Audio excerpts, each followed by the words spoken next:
than their belief. But Moses, of course, believing that God was going to come through on what he was doing, and thinking them to be sincere, he had no problem at all with sending out people into the area. This event is discussed in Numbers chapters 13, verses 1 and 2, and it says, "And Jehovah spoke to Moses, saying, Send men so that they may search the land of Canaan, which I gave you to the sons of Israel. You shall send a man from every tribe of their father, and every one a ruler among them." So basically, obviously Moses was informed by God that this was a good thing, that they go out and search out the land. And when they see how good it is, you would think that everything was going to be okay. And all the things that God had done for these people, that this would be pretty much a no-brainer. And then in verse 23 we see, "And the things pleased me well, and I took 12 men of you, one man from every tribe." And then, like Bill mentioned last week, if you want to know who those people were, you can look at Numbers chapter 13, starting with verse 3 and proceeding through verse 16. So this was a representative of all of the 12 tribes that Moses sent into the land of Canaan to spy out the land and bring back information.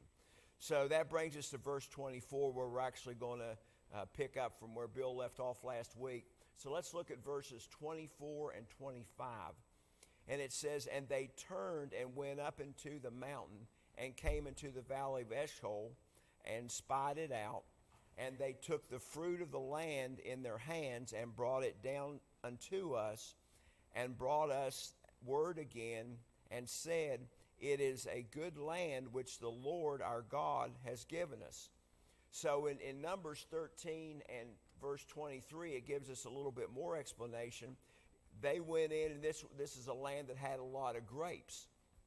And in verse 23 of Numbers, it says, "And they came down into the valley of Eshcol, and cut from there a branch with one cluster of grapes, and they carried it between two men on a staff, and some of the pomegranates and the figs." So they were bringing back to show the children of Israel what a great land this was, and all of the bounty that was in that land. Of course, obviously in this group, and we're going to talk about it in a little bit more detail later, Caleb and Joshua were in this group, and the Tegrim of Jonathan tells us that all of the group was in agreement of what a great land this was, and it was truly a land that flowed with milk and honey. So if we would go to Numbers 13, 25 through 29, basically we get an after-action report, as it was, from the spies. And let's read it real quick, starting with verse 25 and going through verse 29. It says, "And they returned from spying out the land after 40 days. And they left and came to Moses and to Aaron and to all the congregation of the sons of Israel to the wilderness of Paran, to Kadesh. And they brought back word to them, to all the congregation, and showed them the fruit of the land.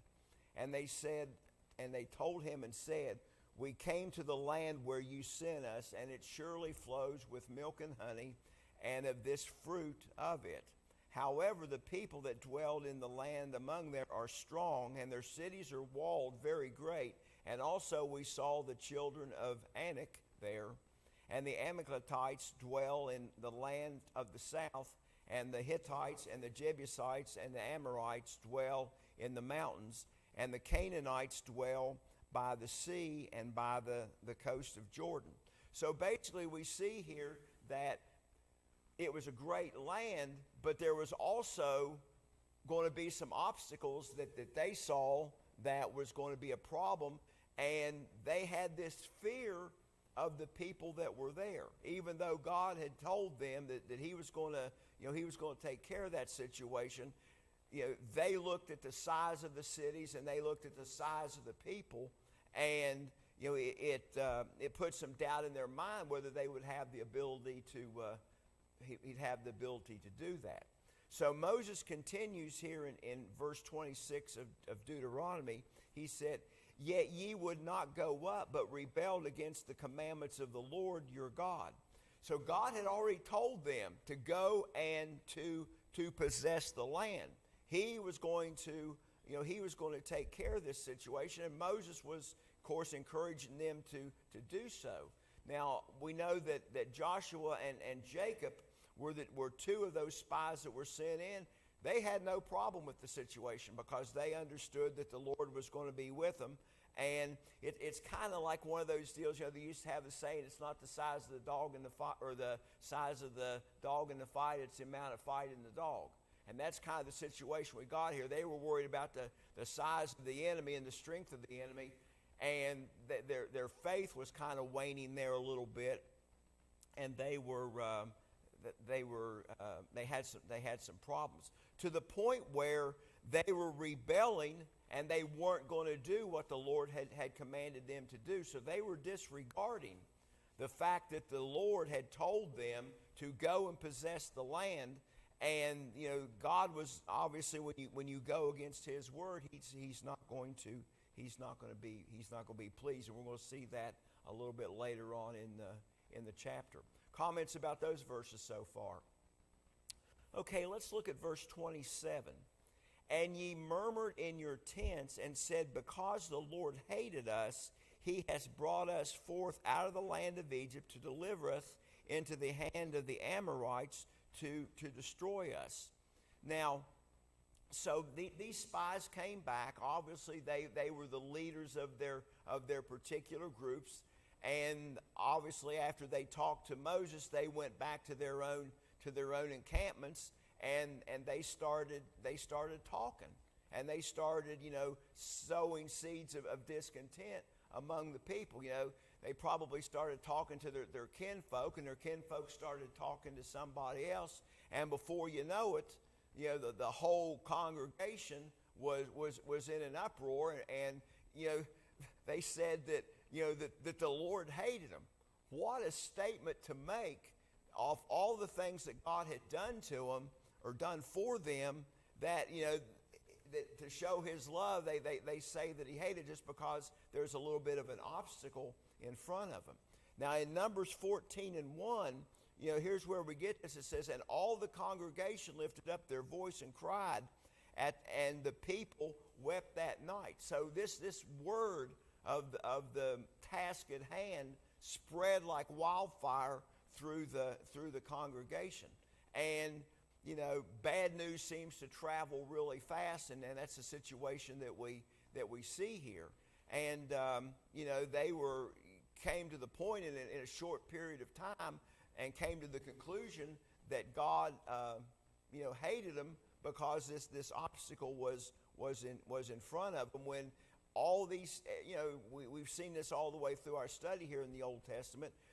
Every time that things went wrong, they blamed God for it, and God was the one who could solve the problem. I guess they forgot about when they were slaves in Egypt, and they forgot about when they left Egypt that God had the Egyptians of all people provide them with all the things that they needed for their journey. When they were out in the wilderness and they were hungry, He fed them. When they were thirsty, He made sure that they had water. He provided everything that they have needed up to this point, but yet He hates the children of Israel. And that's a real problem there. And they've already lost the battle here, because they've already said, well, He's going to deliver us into the hand of the Amorite to destroy us. They're not even going to fight. They have already lost the battle, and the battle hasn't even started yet. So Moses has got a real mess on his hands, and the Joshua and Caleb is kind of a minority in this deal, and even their influence is not going to be a whole lot in this particular case. Comments about that verse? All right, let's look at verse 28. Whither are you going up? our brethren have made our heart to melt, saying, the people is greater and taller than we. The cities are great and fenced up to heaven, and moreover, we have seen the sons of Anakim there. So, basically, what are you going to do here? And they say, well, this is a bad situation, and those people who possess the land, they're giants. They're bigger than we are. Their cities are bigger than we can overcome. They've got walls that go up to heaven. Now, obviously, that wasn't the case, but that was an exaggeration as it had gone through, and they're discouraged because the 10 spies had come back and given a very powerful report about how bad things were, and that they were just not going to be able to defeat this enemy.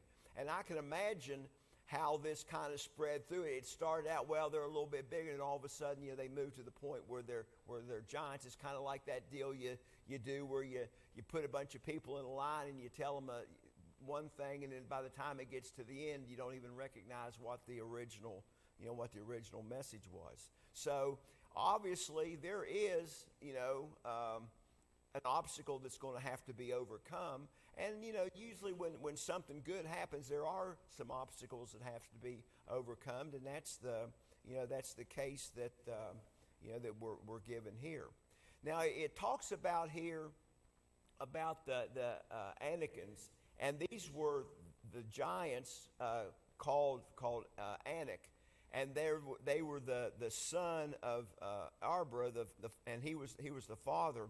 And in Numbers 13 and 22, it actually gives the names of the 3 giants that they were actually talked about, and they're actually mentioned in Genesis the 23rd chapter, verse 2, that they lived in the land of Canaan near Hebron, and they were there, and they were big.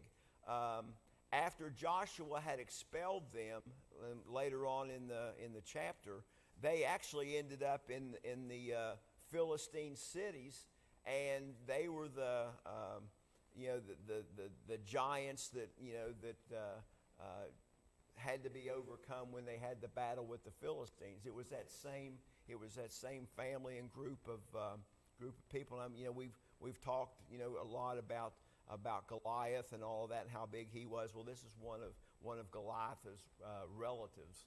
The name meant long-necked. Big guys. Big guys. Comments about that verse? Okay, let's look at verses 29 through 31. Then I said unto you, dread not, neither be afraid of them.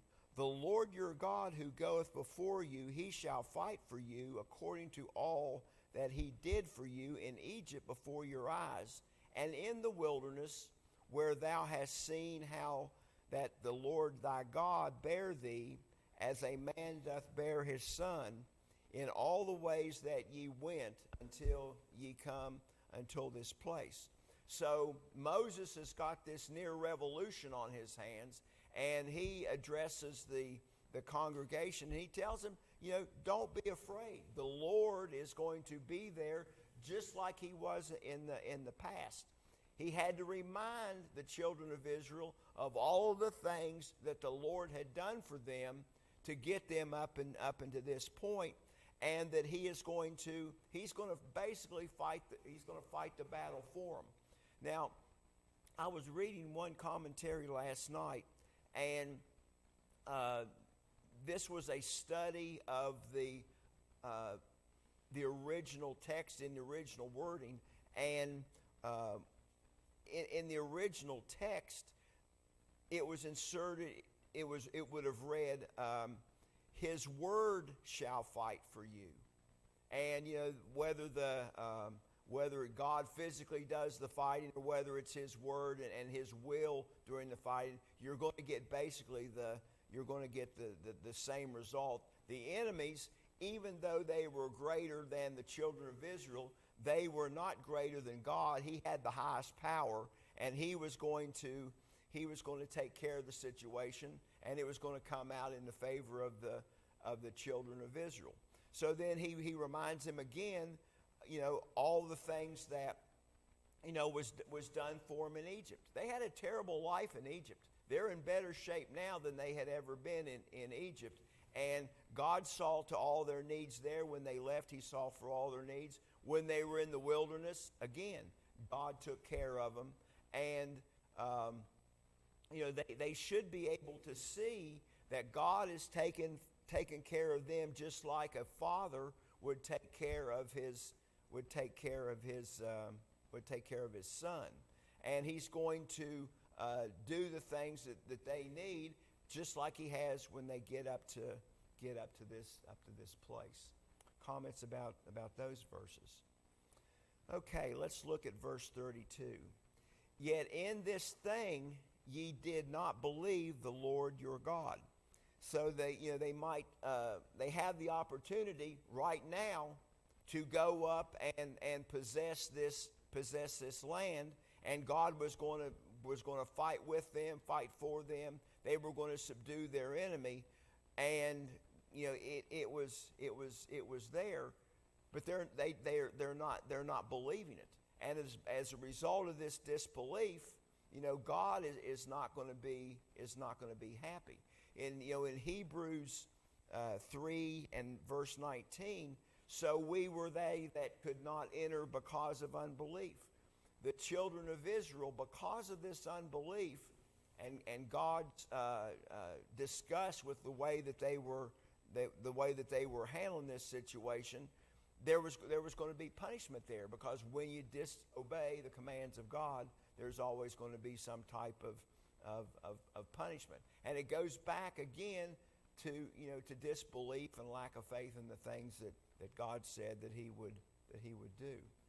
Verse 5 says the same thing. It says, but I want to remind you that though you once knew this, that the Lord, having saved the people out of the land of Egypt, afterward destroyed those who did not believe. Right. I mean, of course, it's hard to look back in a situation, and think, well, what would we do? What would we do in this situation? We've got all the cards, and we know everything that's going on. And these same things happen today in different circumstances. So the lesson, all through this, and I think the lesson that Moses is trying to get forth to the people, and his last will and testament, as it were, was that you need to trust God, and if you do that, good things are going to happen. I think that's the lesson that we need to take pretty much from this whole study. So let's look at verse 33.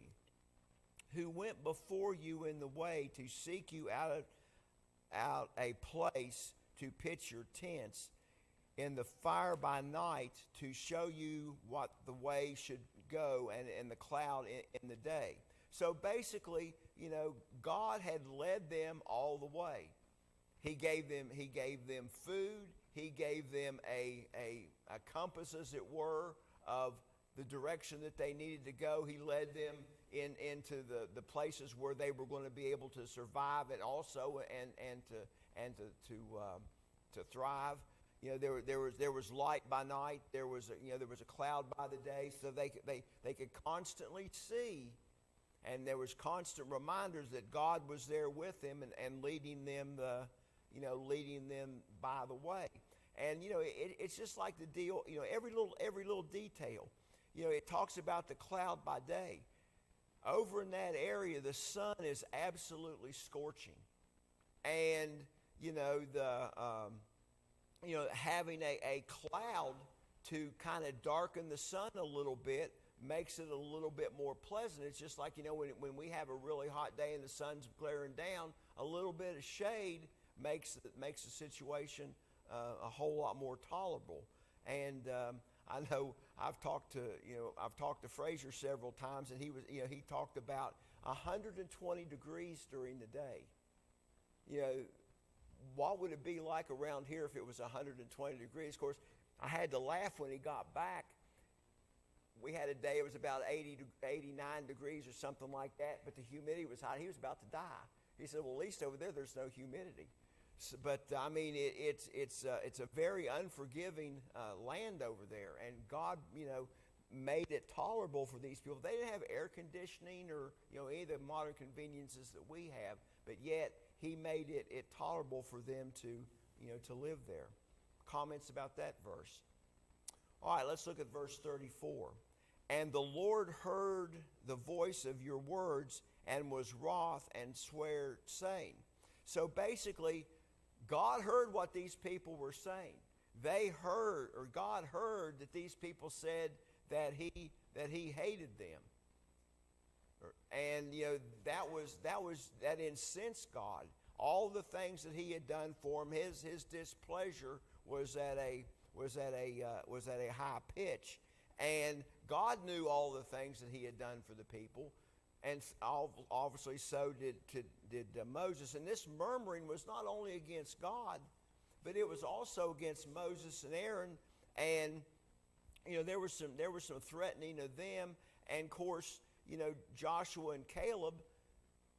I'm sure there was some animosity against them also, because they were saying basically the opposite. They had the optimistic view that God was going to take care of them, and I'm sure that they were reminding the children of Israel also of all the good things that God had done for them. So let's continue on with verse 35. It says, surely there shall not be one of these men of this evil generation to see the good land which I swear to give unto your fathers. So God had made His decision.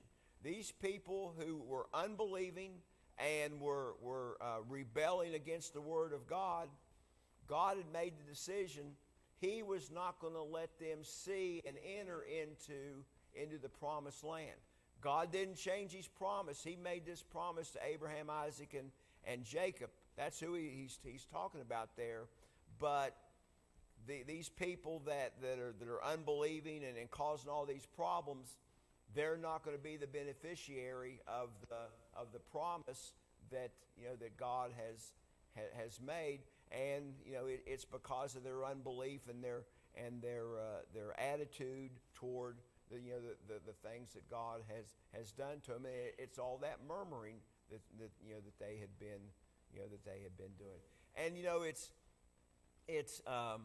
it's kind of interesting through all of this. There's no names that are named. Who were these people that did it? It always talks about pretty much as a group, but there had to have been some rabble-rousers in there that was causing this. And you gotta have to wonder. Of course, it's not revealed to us, but after this judgment was pronounced on the children of Israel, if you were one of the leaders of the rebel rousing, how were the people going to think about you, and what was your fate going to be, and how could you live with yourself when you find out that because of the things you've done, you're not going to receive the promise. And they had to have known that this was good land because of all the things that came back. And even the 10 spies that didn't believe that they could take the land, they even agreed that this was a great land. It was going to be a great place to live. But yet, they didn't believe that God was going to let them have it, and they're kind of lost out on it. Comments about that verse? All right, let's look at verse 36.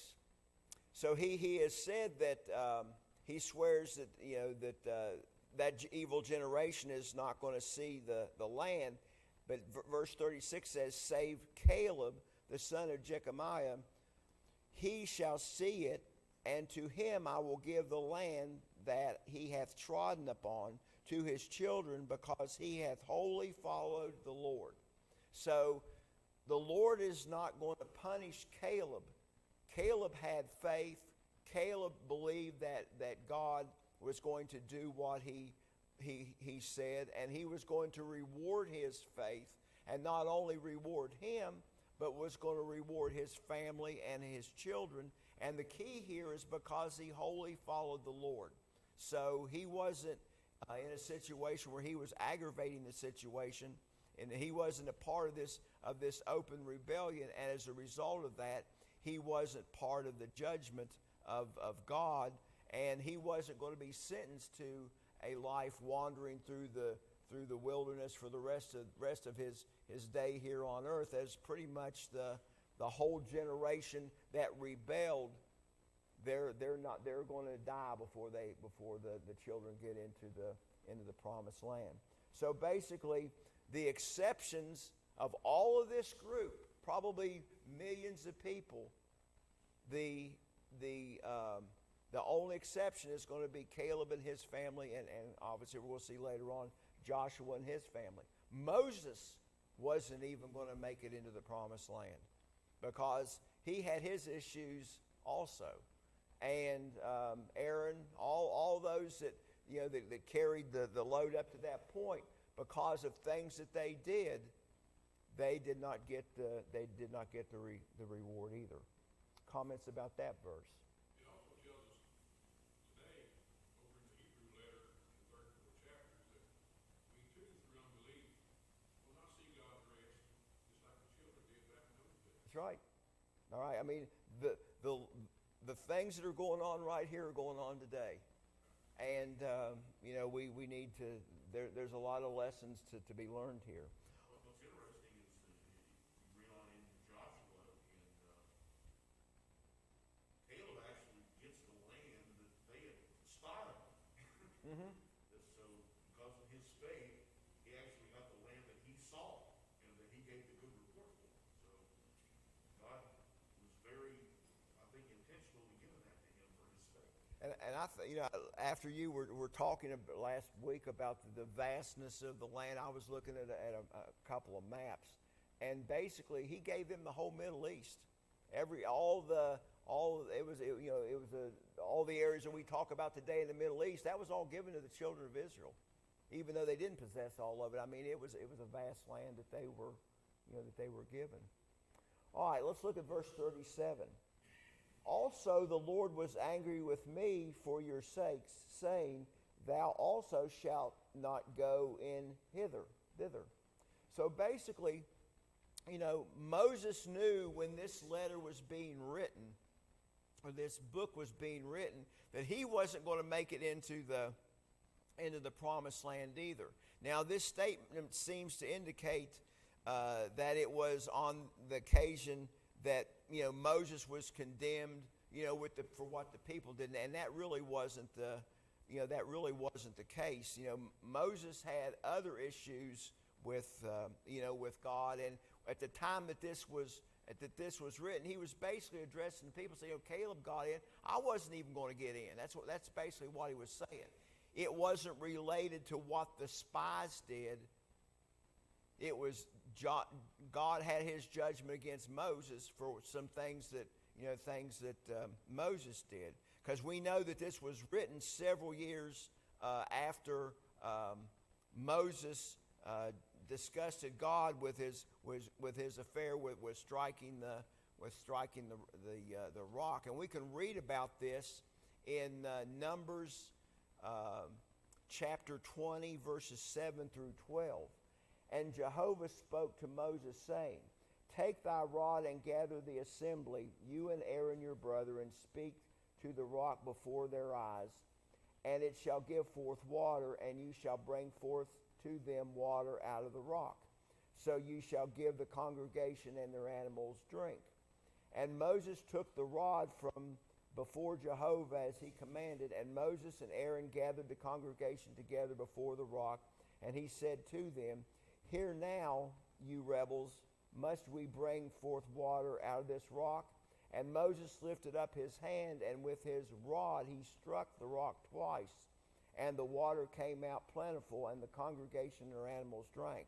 And Jehovah spoke to Moses and Aaron, Because you did not believe me to sanctify me in the eyes of the sons of Israel, therefore you shall not bring this congregation into the land which I have given them.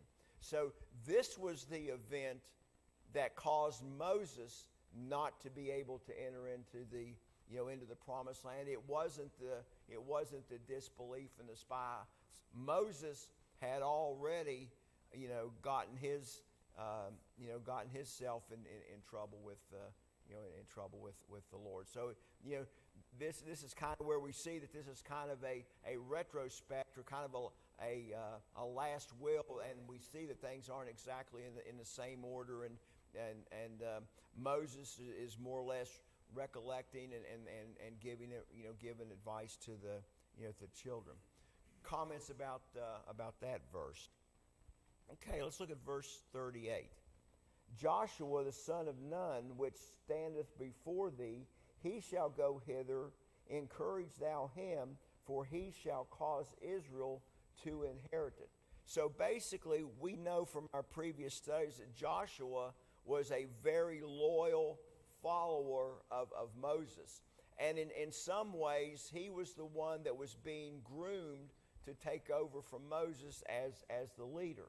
And here in verse 38, it kind of confirms to us that it was appointed that Joshua become the leader, and Moses was supposed to do everything that he could to encourage him and to prepare him to be the leader of the children of Israel. Of course, we know that Joshua was not only a great leader, but he was a great military tactician, and had all the attributes of a good leader. And God always kind of puts the right person in charge. He was a younger man, more energy obviously than Moses had, and obviously Moses had mentored him and given him the things that he was going to need to become a successful leader. And he was the one who was going to lead the children of Israel into the promised land,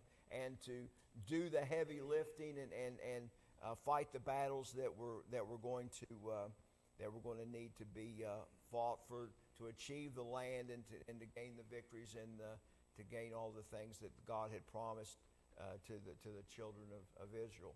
Comments about that verse?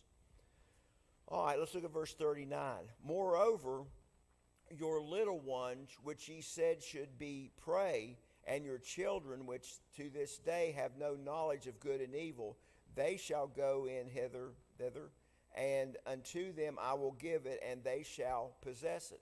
So basically, God was not going to take it out on the children.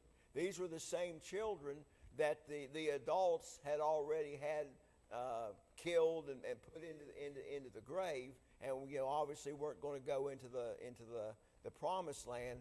But God does not hold the children responsible for the things that the parents did. These children, and it shows it very clearly here, they have no knowledge of good and evil. They just, little kids just kind of follow along with their parents, and they're not responsible for the stupid things sometimes that parents do. And it's clear that God was not going to take out his wrath upon the children, and that would not be consistent with anything that God has ever done. We talk about in the New Testament Jesus' love for the children, and how he said that that the children needed to be treated. God set the example here with the children of Israel of how the children of the parents that were disobedient, how they needed to be treated. So the ones that were going to possess the land were the same ones that their parents had pretty much put up for the slaughter in verse 27. And in Numbers 14:3 it says, "And why has Jehovah brought us to this land to fall by the sword, so that our wives and our sons should be a prey? Would it not be better for us to return to Egypt?" So we can see here that they had already pretty much in their own mind sacrificed their children in this situation. But actually, they were going to be the ones who were going to go on and possess the land. Okay. Comments about that verse. We just have a few more minutes. We're going to consider now verses 40 through 45. I'm going to read them. I don't know how much we're going to be able to really get into this. But as for you, turn you and take your journey into the wilderness by the way to the Red Sea. Then ye answered and said unto me, We have sinned against the Lord, and we will go up and fight according to all that the Lord our God commanded us. And ye girded every man his weapon of war, and were forward to go up unto the mountain. And the Lord said unto me, Say unto them, Go not up, neither fight, for I am not among them, lest ye be smitten before your enemies. So I spake unto you, and ye hearkened not, but ye rebelled against the commandment of the Lord, and were presumptuous, and went up into the mountain. And the Amorites which dwelt there in that mountain came out against you, and chased you as bees do, to beat you down to Seir, even unto Hormah. And ye returned and wept before the Lord, but the Lord hearkened not unto your voice, nor gave an ear unto you. So basically, they received their judgment, and they were basically told, don't go toward the promised land. You need to turn and go in, to by the Red Sea. They need to detour, basically. So now they've kind of come to their senses. They say, well, we've sinned against the Lord, so now we're going to do what the Lord wants us to do. Well, in this situation, it's too late. Not only did they disregard the command of the Lord to possess the land when he told them to do it, now they ignored him again. He told them not to do it, and they went on, and they were going to do it. They were going to do it anyway. And the assessment of the spies were right. The enemy was a very strong enemy, and without God being with them, they were going to be in a sad state of affair. So they basically prepare for the battle. The Lord sees this, and Moses sees this, and he tells them, "Look, don't go. The Lord is not with you, and going up there and trying to possess the land now is basically going to be a useless proposition." So I'm going to stop there right now, and we'll pick up with these verses next Sunday, because I've got 3 more pages of notes on this. So I appreciate everybody's attention and comments today.